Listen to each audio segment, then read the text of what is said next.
dekat tumpukan cabai kering. Dagangannya tak laku karena pajak yang tinggi membuat pembeli enggan. Di pojok lain, seorang pemuda memandang kosong ke arah gerobaknya yang baru saja disita oleh mandor Belanda karena menunggak cukai. "Kami tidak melawan, tapi mereka terus menyakiti," kata si pemuda lirih. Kalimat itu melekat di hati Diponegoro seperti duri yang menusuk jiwa. Belanda, yang awalnya datang sebagai pedagang, kini sudah menjadi penguasa. Mereka menyusun kebijakan tanpa memahami tanah yang mereka injak. Setiap jengkal tanah yang dulunya sakral kini dijadikan komoditas. Setiap air mata dianggap murah. Hutan ditebang, tanah dibagi-bagi kepada tuan tanah asing. Dan jalur ziarah ke makam leluhur pun dilintasi sembarangan oleh jalan-jalan, baru atas nama modernisasi. Pada tahun-tahun itu, Diponegoro sering duduk termenung di beranda rumahnya yang menghadap ke sawah. Di sampingnya ada sebilah keris tua, peninggalan leluhurnya, lambang kekuasaan Mataram yang dahulu agung. Tapi kini, kekuasaan itu seperti bayangan masa silam. Ia tahu bahwa keris itu tak bisa lagi diam. Ia harus bergerak.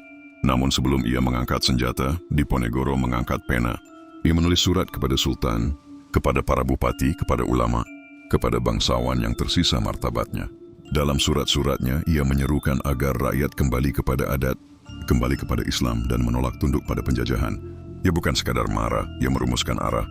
Tetapi di Istana Yogyakarta, justru yang terjadi adalah sebaliknya. Para bangsawan saling berebut jabatan dalam struktur kolonial. Ada yang rela menjual tanah demi pengaruh. Bahkan ada pula yang menikahkan anaknya dengan pejabat Belanda untuk mengamankan kekuasaan. Di dalam tembok istana, Diponegoro dianggap terlalu fanatik, terlalu keras, terlalu puritan. "Engkau tidak akan pernah jadi sultan," kata salah seorang kerabatnya suatu malam. "Aku tidak ingin jadi sultan," jawab Diponegoro. "Aku ingin rakyat bebas.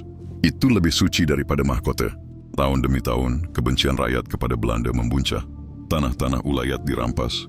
Rakyat dipaksa kerja rodi untuk membuka jalan dan menanam tanaman komoditas seperti kopi dan nila. Bukan untuk mereka makan, tapi untuk dikirim ke Batavia dan dijual ke Eropa. Bahkan rumah ibadah pun mulai dikenai pajak tanah. Islam, adat Jawa, dan rasa hormat kepada leluhur dilucuti satu demi satu.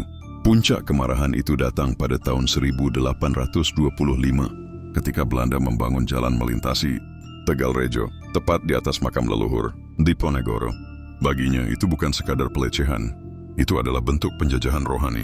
Ia berdiri di hadapan tanah itu dengan sorot mata tajam dan suara menahan amarah. Jika mereka tidak hormat kepada yang telah wafat, maka jangan berharap mereka akan memuliakan yang masih hidup.